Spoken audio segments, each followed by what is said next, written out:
کوئی بین نہیں لگا سکتا. میری تقریر کو بھلے آپ سکرین آف کریں لیکن یہ سوشل میڈیا اس طرح وائرل کرے گا. پاکستان کو ہم نے تباہی کے دہانے پہ لا کے کھڑا کر دیا ہے، اس لیے کہ ہم عوام کے حقوق کے ہم باتیں تو کرتے ہیں جی کہ جمہوریت جمہوریت جمہوریت. او بھائی جمہور سے تو پوچھو، اور جمہور کو تو تم حق ووٹ کا بھی دینے کو تیار نہیں ہو.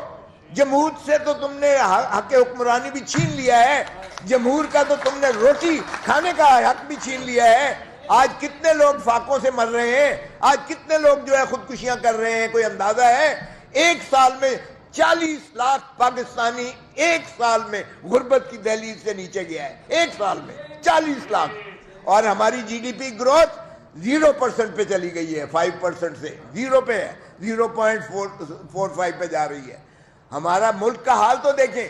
آج ہم بھکاری بن کے آئی ایم ایف سے